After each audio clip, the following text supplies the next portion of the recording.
오늘 말씀은 히브리서 5장 11절부터 히브리서 6장의 말씀을 가지고 하나님의 은혜를 나누고 싶습니다. 우리 개개인들도 마찬가지지만 일반적인 회사나 일반적인 모든 대부분의 일들이 성장해야 한다고 하죠. 그러니까 성장하지 않으면 도태되거나 그 사회에 소멸될 수 있겠죠. 오늘 히브리서 5장 11절부터 14절의 말씀에 보면 성장의 내용에 대해서 우리에게 말씀해 주고 있습니다. 이 어린아이를 빗대은 것은 우리 믿는 성도들 개개인들에게 있어서나 교회에 있어서도 성장하기를 원하는 그런 권면의 말씀이라고 할 수 있습니다. 히브리서 5장 11절의 말씀에 보면 이렇게 기록되어져 있습니다. 쉬운 성경에는 여러분은 믿은 지 오래되었기 때문에 마땅히 선생이 되어야 했습니다. 그러나 여러분은 아직 하나님의 말씀에 대한 기초를 누군가에게 다시 배워야 할 것 같습니다. 이렇게 말하고 있습니다. 그러니까 믿은 지가 오래되었다. 이 말은 글쎄 얼마나 오래되었는지는 알 수 없지만 아마도 유대인들을 빗대어서 하신 말씀이 아닌가 싶고요. 새로 개종한 헬라인들은 믿은 지가 상대적으로 작았겠죠. 그런데 믿은 지 오래되었던 또는 믿은 지 얼마 안 되었던 간에 확실한 것은 지금의 시점보다 앞으로의 1년이든 2년이든 10년이든 20년이든 더 믿음이 성숙해야 하고 인격적인 성숙이 또 교회적인 성숙이 더 성장해야 한다는 거죠. 그것을 마땅히 선생이 되어야 했습니다. 그런데 말씀에 대한 기초가 빈약해서 우리들은 다 어린아이처럼 성장하지 못했습니다. 이 말을 하고 있는 거죠. 그러면서 실례를 들기를 여러분은 단단한 음식을 먹을 준비가 되어 있지 않아서 아직은 젖을 먹어야 할 것 같습니다. 단단한 음식은 어른을 위한 것입니다. 이렇게 말씀하고 있어요.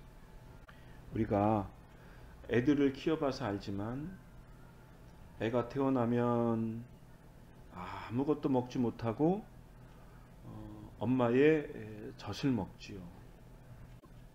한참 동안 먹다가 이유식을 먹고 죽을 먹고 그 다음에 부드러운 것들을 먹고 밥도 먹고 나중에는 고기도 씹을 수가 있는 거죠. 이처럼 어린아이도 처음에는 젖부터 시작해서 음식을 먹고 고기도 먹고 그것을 영양분을 삼아서 육체도 건강해지고 영혼도 성장하고 정말 사람다운 사람이 되어져 가는 거죠. 이것을 14절에는 뭐라 그랬냐면 그들은 훈련을 통해 선과 악을 구별할 줄 안다. 이렇게 표현하고 있는 거죠. 그렇다면 히브리서 5장 전까지는 아직까지 히브리서를 읽고 있는 이 당시만 해도 많은 성도들은 어린아이였고 단단한 음식을 먹지 못하는 상황, 선과 악을 잘 구별할 수 없는 상황이었다는 거죠. 훈련을 잘 받지 못했다는 거죠. 물론 이때 당시만 해도 교회가 태동기였고 막 성장하는 단계였기 때문에 이러한 교훈의 말씀이 어느 정도 타당성이 있다고 여겨질 수 있습니다. 그러나 이제 원론적으로 보면 모든 사람들은 다 한계성이 있고 뭐 새로 교회에 입교를 하든 또 5년이 되든 10년이 되든 또 교회에서 뭐 성경 공부를 하든지 뭐 여러 사람들과 대화를 통해서 성장할 수 있겠죠. 그러나 이제 지금 우리가 사는 이 시대의 관점에서 보면 우리가 성장하려고 하는 그런 의지나 선한 동기만 있으면 우리는 사실 얼마든지 성장할 수 있는 거죠. 사실 초대교회 히브리서를 쓰고 있는 이 시대만 해도 성경이 이렇게 지금 우리들이 가지고 있는 성경이 한 권으로 이렇게 완성되지 않은 상태였고 여러 가지 부족함이 많은 상태였기 때문에 그때 당시에는 그럴 수 있다고 여겨지지만 지금 이 시대를 살아가는 우리들에게는 성경뿐만 아니라 성경을 해석해 놓은 책들도 있고 정말 방대한 분량의 책들이 있고 또 인터넷이나 또는 인터넷 검색을 통해서 물론 그릇된 정보들도 많이 있지만 우리가 그것을 잘 분별한다면 적어도 지식적으로 부족해서 우리가 신앙적인 성숙, 이 세상의 선과 악을 구별하지 못할 만큼 이 사회 구조라 그럴까요? 저변적인 환경이 그렇게 빈약하지는 않다. 그리고 수많은 교회들이 있고 수많은 신앙인들이 있기 때문에 물론 잘못된 사람들을 만나면 오류가 될 수 있지만 정말 좋은 신앙의 선배를 만나고 좋은 교회를 만나고 좋은 부모를 만나고 그들이 부족하지만 서로 대화하면서 부족한 것들을 인정하고 서로 합의점을 찾아가는 그런 훈련, 그런 노력, 자세 그런 것이 있다면 우리들은 나태했던 과거의 모습보다 더 많은 신앙적인 성장을 이룰 수 있는 그러한 최소한의 기반들은 되어져 있다. 그런 생각을 갖게 됩니다. 소위 말하는 제자 훈련을 할 때 제자와 훈련이라는 말은 어원적으로 유사하다 그러죠. 훈련을 열심히 받으면 제자가 되죠. 성경의 말씀을 훈련을 잘 받으면 성경의 제자가 되는 거죠. 예수님에 대한 지식과 또 믿음의 견고함을 훈련을 받으면 우리는 예수님의 제자가 되는 거죠. 그래서 성경과 우리의 믿음과 여러 가지의 선한 일들의 훈련을 통해서 우리는 선한 사람, 하나님의 사람, 믿음의 사람으로 우리는 성장할 수 있겠다. 그런 생각을 갖게 되는 것입니다. 이러한 삶이 되기 위해서는 아는 것도 필요하겠죠. 성경을 통해서 하나님과 예수님에 대해서 또 성령님에 대해서 또 믿음에 대해서 소망에 대해서 사랑에 대해서 기본적으로 알아야 할 것들도 필요하겠죠. 그리고 그 아는 것을 가지고 우리의 삶 속에서 실천할 수 있는 것, 그런 것들을 통해서 우리의 아는 것과 행동하는 것을 통해서 우리의 삶이 거룩해지는 것, 경건해지는 것, 성화되어지는 삶을 살 수 있다. 이런 그 생각을 갖게 됩니다. 이런 것을 전제로 히브리서 6장 1절에는 이렇게 기록되어져 있습니다. 그러므로 훌륭하게 자란 어른이 됩시다. 처음 그리스도에 대해 배우던 때로 되돌아가서는 안 됩니다. 그때는 죽음에 이르게 하는 행위에서 막 돌아서서 회개하던 때이며 하나님에 대한 신앙의 기초를 닦던 때였습니다. 이렇게 쉬운 성경이 기록되어져 있습니다. 그러니까 우리가 훌륭하게 성숙한 어른이 되어야 합니다. 처음에는 그리스도에 대해서 잘 몰라서 막 회개하던 때, 영적으로 막 태어나던 때였고 하나님에 대한 신앙의 기초를 닦던 때였다는 거죠. 아직 젖으로 먹던 어린아이의 때였다는 거죠. 그 때를 훈련을 통해서 훌륭한 어른으로 자라야 했었죠. 나 개인도 그렇고 성도들도 그렇고 교회도 그렇고. 그런데 뒤돌아보니까 그리스도의 그 초보를 벗어나지 못하고 다시 예수를 믿기 전으로 돌아가는 경우, 그러한 경우가 발생하는 초대교회의 모습이 히브리서를 쓰는 이 시대에도 있었다라고 하는 거죠. 지금 우리들의 시대에도 마찬가지죠. 가난한 성도들이나 교회의 바른 신앙의 교육을 받지 못하거나 그래서 세상에 현혹되어져 있거나 믿음을 잃는 경우들, 그러한 경우들이 가난한 성도가 100만이다 그랬으니까 그 인원이 결코 작다고 할 수 없는 거죠. 다시 돌아간 그런 안타까움이 히브리서 6장 이 때만 있는 게 아니고 지금을 살아가는 우리들에게도 있는 거죠.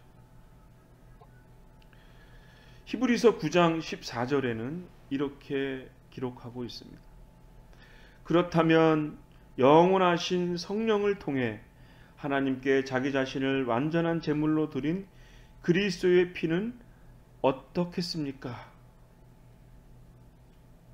그의 피는 죽음에 이르게 하는 행동에서 우리의 마음을 깨끗하게 하고 살아계신 하나님을 섬기는데 부족함이 없도록 할 것입니다. 15절에는 그러므로 그리스도께서 새 언약의 중보자가 되셨습니다. 이제 하나님께 부르심을 받은 자들은 하나님께서 약속하신 영원한 복을 받을 수 있게 되었습니다. 옛 언약 아래에서 살던 사람들을 죄로부터 자유롭게 하기 위하여 그리스도께서 죽으셨기 때문에 사람들이 그 축복을 누릴 수 있게 된 것입니다. 이렇게 히브리서 9장 14절 15절에 말씀하고 있습니다. 그러니까 훌륭한 어른이 되기 위해서는 영원하신 성령을 통해서 하나님께서 완전한 제물을 드린 그리스도의 피, 그 그리스도의 피는 죽음에 이르게 하는 행동에서 우리의 마음을 깨끗하게 하고 살아계신 하나님을 섬기는데 부족함이 없도록 하신다 이거죠. 그러니까 훌륭한 어른이 되기 위해서는 우리의 마음을 통해서 끊임없이 교훈하시고 말씀하시는 그 교훈의 말씀뿐만 아니라 우리의 내면 속에 말씀하시는 그 성령 하나님의 말씀하심이 우리를 끊임없이 그리스도께 의존하게 하고 하나님에 대한 믿음을 견고하게 하고 우리의 삶의 죄악들을 씻게 하고 우리의 마음을 온전케 새로운 피조물로서의 삶을 살아가게 한다 이거죠. 그런데 그 성령의 말씀하시는 바를 우리의 마음이 닫아버리거나 세상에 현혹되어지면 우리는 성장할 수 없게 된다 이거죠. 초대교회 때에는 여러 가지의 문제들이 있었죠. 히브리서 6장 2절에는 이렇게 말씀하고 있습니다. 세례와 안수와 죽은 자의 부활과 영원한 심판에 관한 기초를 다시 닦지는 마십시오. 이렇게 말씀하고 있거든요. 그러니까 초대교회에 있었던 세례의 문제들,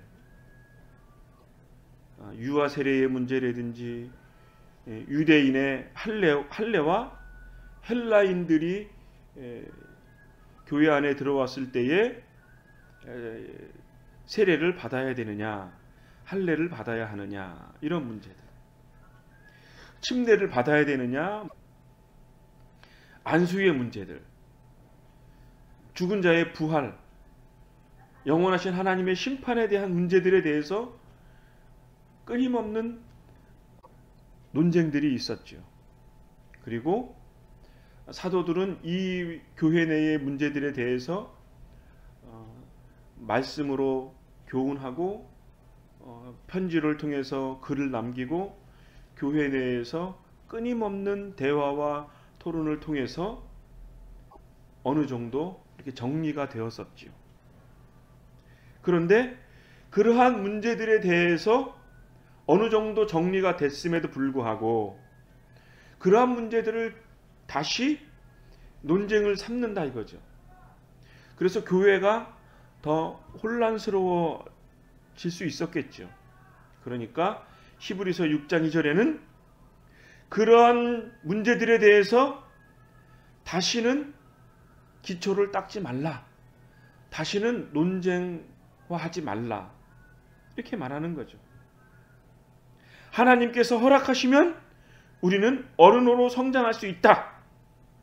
이러한 어린아이의 초보를 벗어버리고 이제는 그것을 통해서 우리가 더 견고한 어른으로 성장해야 한다. 이런 문제들에 대해서 말씀하고 있습니다. 그렇다면 어떻게 어른으로 성장할 수 있을까? 어떻게 변화된 새로운 새 생활을 할 수 있을까에 대해서 히브리서 6장 4절 5절 말씀에 이렇게 말씀합니다. 변화된 새 생활로 다시 돌아오지 못하는 사람들도 있습니다. 그들은 한때 하나님의 빛 가운데 살았고 하늘의 은사를 맛보며 성령을 경험한 사람들이었습니다. 하나님의 선한 말씀과 앞으로 올 새로운 세상의 능력도 받았습니다. 6절에는 그런데 그들이 그리스도를 떠나버렸습니다. 이들을 다시 돌이킬 수 있는 방법은 없습니다. 왜냐하면 그들은 하나님의 아들을 다시 십자가에 못 박고 사람들 앞에서 욕되게 했기 때문입니다. 그러니까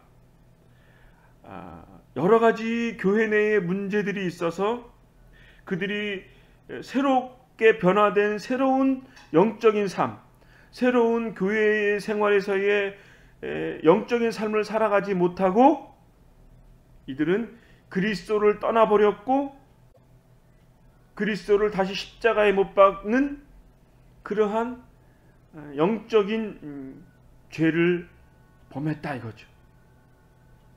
이러한 것들이 초대교회에도 히브리서를 쓰는 이 시점에도 여전히 존재했다라고 하는 거죠.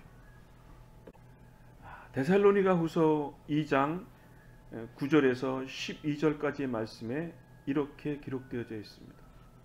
쉬운 성경입니다. 그는 사탄의 힘을 빌어서 큰 능력을 보일 것입니다. 많은 거짓 기적과 표적을 행하는 것은 물론 진리를 사랑하고 따르기를 거부한 사람들을 자기 편으로 끌어들이기 위해 온갖 꾀를 사용할 것입니다. 만약 이들이 진리를 따랐다면 구원받을 수도 있었을 것입니다. 이들이 진리를 따르는 것을 거부했기 때문에 하나님께서는 그들이 진리를 떠나 헛된 것을 쫓아서 잘못된 길로 가도록 내버려 두셨습니다. 그렇기 때문에 진리를 믿지 않고 죄 짓는 것을 즐기는 사람들은 심판을 받게 될 것입니다. 이렇게 기록하고 있습니다. 그러니까 그리스도를 떠나 이들이 다시 돌이킬 수 있는 방법이 없습니다 라고 하는 히브리서 6장 6절의 말씀, 그리스도를 떠나버렸다면 다시 돌이킬 수 없다. 왜냐하면 다시 그리스도를 십자가에 못 박았기 때문이다.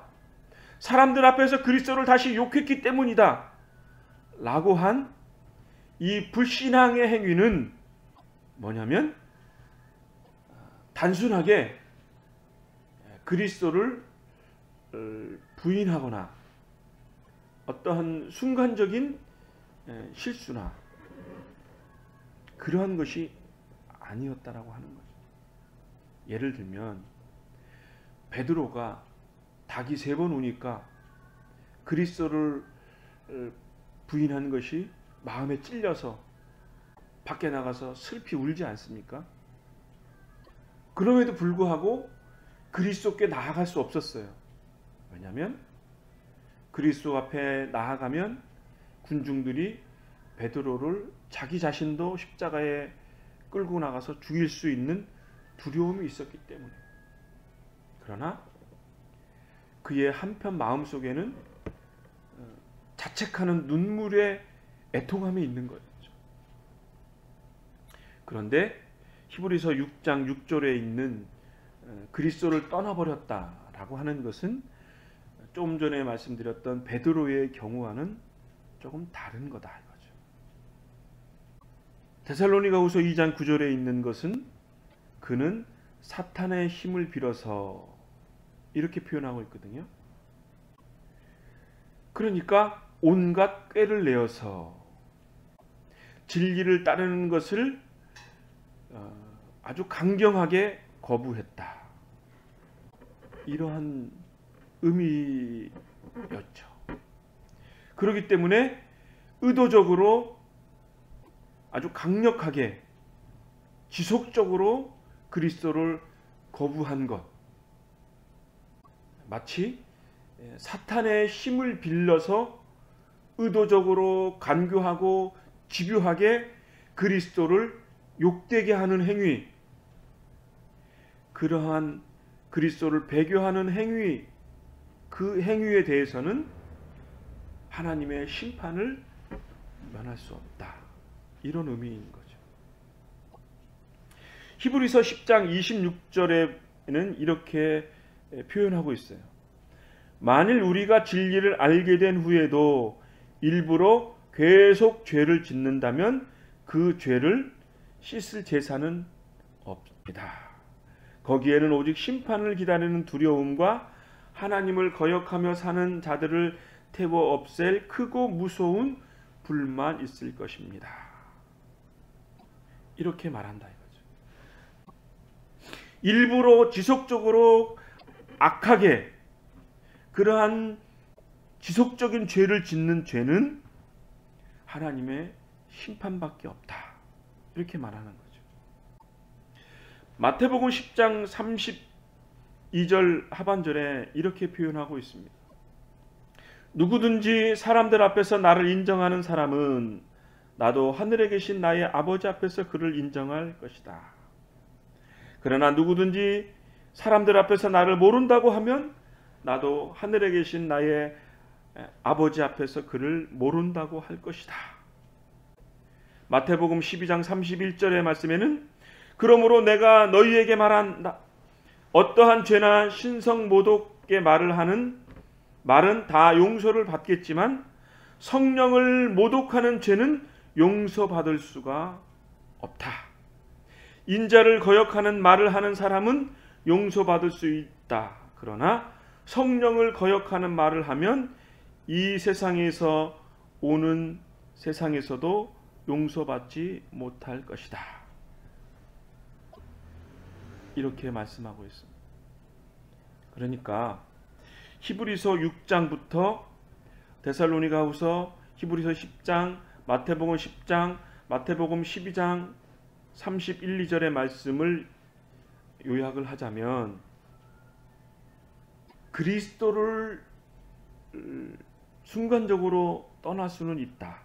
그러나 악의적으로 그리스도를 욕하는 죄는 씻을 수가 없다. 왜냐? 이것은 성령을 모독하는 죄이기 때문이다. 그러니까 성령을 회방하는 죄는 용서받을 수가 없다. 이것은 깊은 생각을 좀 해야 할 필요가 있습니다. 원론적으로는 이 세상에 있는 모든 죄인은 다 용서받을 수가 있습니다.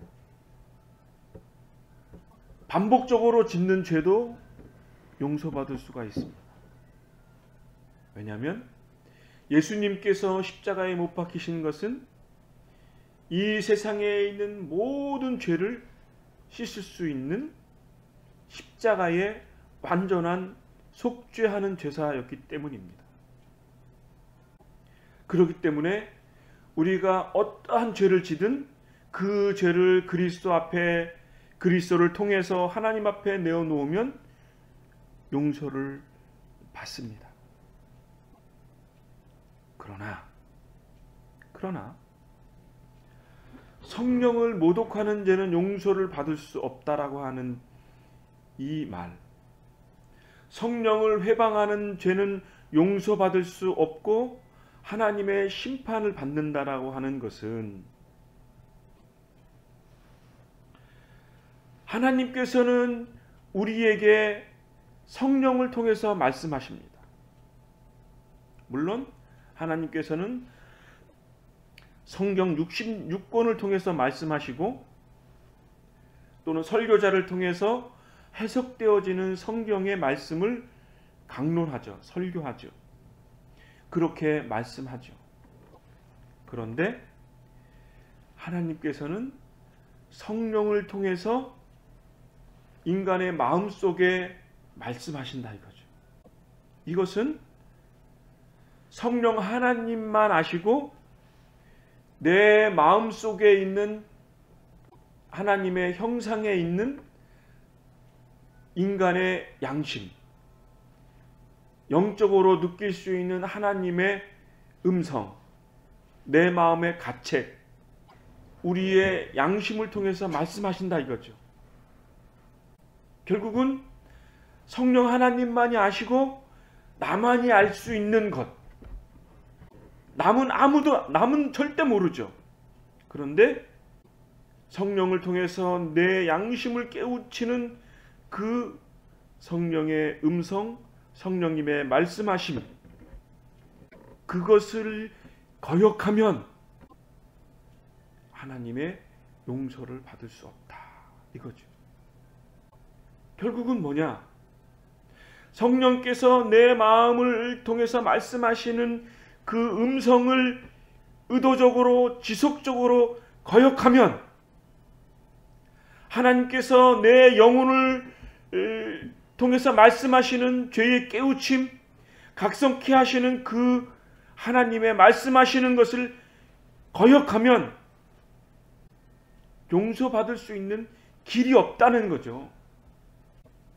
하나님께서 최종적으로 말씀하신 내 영혼을 통해서 말씀하시는 하나님의 최종적인 방식, 나의 죄를 지적하고 내 죄를 하나님 앞에 내놓도록 용서받을 수 있는 그 최종적인 은혜를 거역하면, 성령님의 최종적인 역사하심을 거역하면 더 이상 회개할 수 있는 최종적인 방법이 사라진다 이거죠. 그러니까 성령을 거역하면 심판밖에 없다 이거죠. 이것은 내 영혼 깊은 곳에서 하나님의 구속의 은혜를 그리스도 앞에 나아갈 수 있는 그 최종적인 그 은혜의 수단을 거역하는 것은 십자가를 다시 예수 그리스도께 못 박는 행위다 이거죠. 그리스도를 욕되게 하는 행위, 하나님의 완성하신 최종적인 십자가의 구속의 은혜의 행위를 저버리는 행위, 그렇기 때문에 하나님의 더 이상의 은혜의 행위가 없다. 이것을 말씀하고 있는 것입니다. 성경은 우리에게 좋은 땅의 비유를 여러 번 말씀하신 바가 있습니다. 히브리서 6장 7절 8절의 말씀에도 이렇게 말씀하고 있습니다. 어떤 사람들은 많은 비를 흡수하는 땅과 같습니다. 그런 땅은 좋은 열매를 맺어 하나님께 복을 받습니다. 반면 가시와 엉겅퀴가 많이 자라나 쓸모없는 땅과 같은 사람들도 있습니다. 그런 땅은 저주를 받으며 불에 태워질 것입니다. 비를 많이 흡수하는 땅은 좋은 땅이 되겠죠. 그래서 그 땅은 좋은 열매를 맺게 되겠죠. 이것을 하나님께 복을 받은 땅이다, 하나님의 복이다, 이렇게 표현한다 이거죠. 그런데 나쁜 땅이 있다 이거죠. 가시와 엉겅퀴 땅이 있다 이거죠. 그런 땅은 열매를 맺지 못한다 이거죠. 누가복음 8장 11절에 15절의 말씀에 보면 우리가 잘 아는 씨 뿌리는 비유 또는 땅의 비유가 있습니다. 첫 번째는 뭐죠? 길가에 떨어진다 이거죠. 말씀을 들었으나 길가에 떨어졌기 때문에 열매를 맺지 못하고 마귀가 와서 그 마음에 있던 말씀들을 다 빼앗아 간다 이거죠. 말씀을 믿지 못해서 구원의 완전한 축복을 누리지 못하는 마음밭. 바위 위에 떨어진 것은 뭐냐면 말씀을 듣고 기쁨으로 받지만 뿌리가 없어서 열매를 맺지 못한다 이거죠. 잠시 동안 믿었으나 시험을 받아서 열매를 맺지 못한다 이거죠. 가시덤불이 있는 거죠. 말씀을 들었지만 살아가는 동안 재물에 대한 염려, 인생에 대한 향락에 사로잡혀서 열매를 맺지 못한다 이거죠. 가시덤불 때문에 자라지 못하는 불행한 삶이 있다 이거죠. 좋은 땅에 떨어진 것은 뭐죠? 정직하고 선한 마음으로 하나님 말씀을 듣고 그 말씀을 굳게 지켜서 좋은 밭에 좋은 열매를 맺게 된 그러한 열매 맺는 축복된 삶. 이러한 삶에 대해서 히브리서 6장 9절에는 이렇게 말씀합니다. 사랑하는 여러분, 우리가 비록 이렇게 말하고 있지만 이 땅에는 수많은 땅의 종류들이 있지만, 그렇지만 여러분이 구원을 누리게 될 것을 확신한다. 이렇게 히브리서 기자는 권면하고 있습니다. 저와 여러분들은, 초대교회 성도들은, 히브리서를 읽고 있는 이 당시의 성도들은 비록 이 땅에서 그리스도를 배교하는 사람들이 있고 길가에 떨어지고 바위 위에 떨어지고 가시덤불에 떨어지는 그러한 경우들이 있을지라도 우리들은 구원의 감격 가운데 좋은 밭이 되어서 구원의 확신을 누리기를 간절히 소망하는 히브리서의 저자의 간곡함을 강론하고 있는 거죠. 이것은 하나님의 마음이죠. 이 땅에 사는 수많은 성도들이 시험을 딛고 믿음의 견고함을 붙잡고 이 땅에서 구원의 감격 가운데 승리하는 삶, 성장하는 사람, 성장하는 믿음, 성장하는 가정, 성장하는 교회가 되어지기를 그렇게 소망하는 거죠. 그렇기 때문에 10절부터 12절의 말씀에는 이렇게 기록하고 있습니다. 하나님께서는 공평하시기 때문에 여러분이 한 일과 성도들을 도우면서 보여준 사랑을 잊지 않으실 것입니다. 여러분이 지금도 그들을 돕고 있다는 것을 기억할 것입니다. 우리는 여러분이 앞으로도 계속 그 일을 잘해 나가기를 바랍니다. 그러면 여러분이 원하는 것을 분명히 얻게 될 것입니다. 게으름 피우지 마십시오. 믿음과 인내를 가지고 나아가면 하나님께서 약속하신 것을 받게 될 것입니다. 이렇게 말하면서 여러분들이 지금 돕고 있는 선한 행위, 이러한 것들을 잘 행한다면 성도들의 수고로움을 지속적으로 믿음과 인내를 가지고 하나님께서 약속하신 것들을 잘 준행한다면 저와 여러분들은 장성한 믿음을 갖고 하나님의 축복된 축복을 누릴 수 있을 것이다. 이렇게 말씀하는 거죠. 그렇기 때문에 게으름을 피우지 말고 열심으로 믿음의 수고와 인내의 수고와 기쁨으로 감당한다면 우리는 그리스도의 온전한 몸을 이룰 수 있다. 이렇게 권면하고 있습니다. 그러면서 하시는 말씀이 성경에 기록되어진 아브라함의 예를 들고 있습니다. 13절부터 17절의 말씀을 읽어드리겠습니다. 하나님께서는 아브라함에게 약속하셨습니다. 하나님보다 더 위대한 분은 없으므로 하나님께서는 자기 이름으로 그에게 맹세하시며 말씀하셨습니다. 내가 반드시 너에게 복을 주고 내 자손을 번성하게 하겠다. 아브라함은 인내를 가지고 이 약속을 기다렸고 마침내 그 약속을 받았습니다. 사람들은 보통 자기보다 위대한 사람의 이름을 대며 맹세합니다. 그래서 자기가 말한 것이 사실임을 확증하고 더 이상 논쟁이 계속되지 않도록 합니다. 하나님께서 자신의 약속이 사실임을 증명하고 싶으셨습니다. 하나님께서도 자신의 약속이 사실임을 증명하고 싶으셨습니다.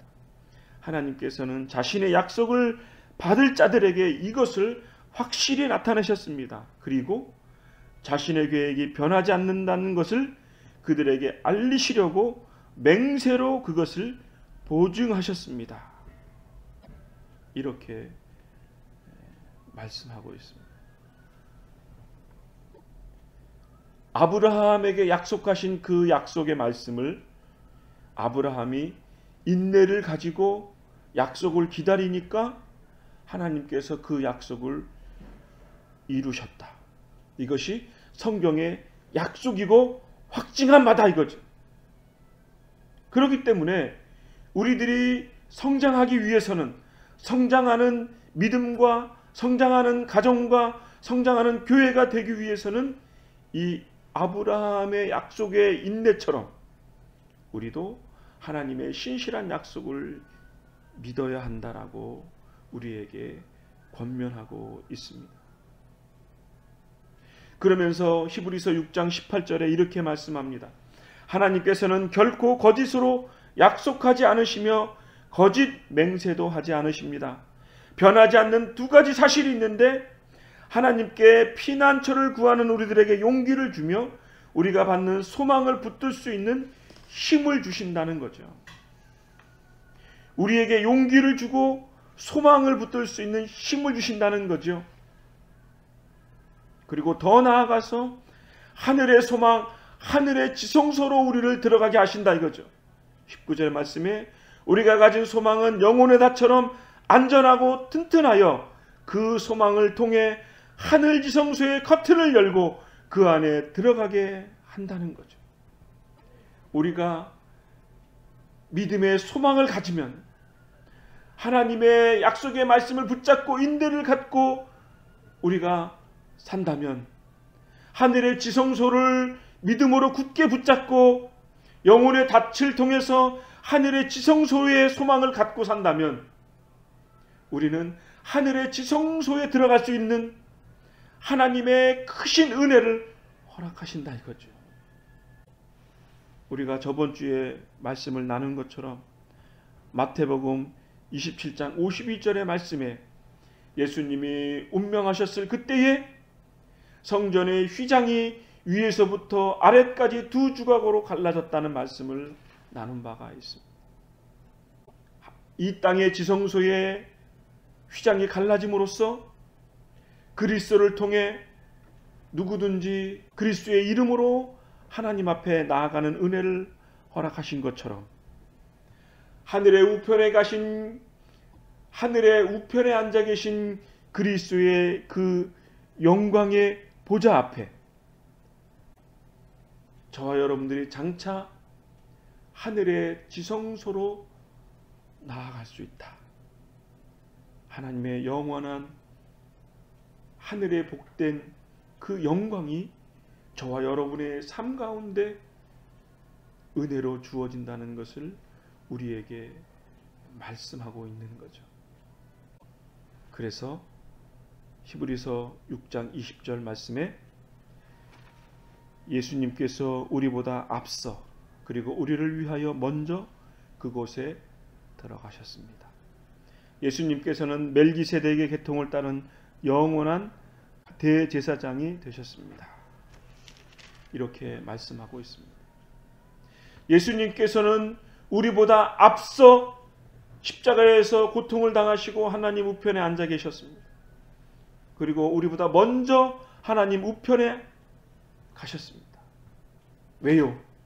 영원한 대제사장이 되셨기 때문입니다. 예수님께서 영원한 대제사장이 되신 것은 히브리서 1장에 말씀하신 것처럼 마지막 때에 하나님께서 그의 아들을 통하여 하나님께서 최종적으로 말씀하셨다는 거죠. 히브리서 2장의 말씀처럼 완전한 큰 구원을 이루셨다.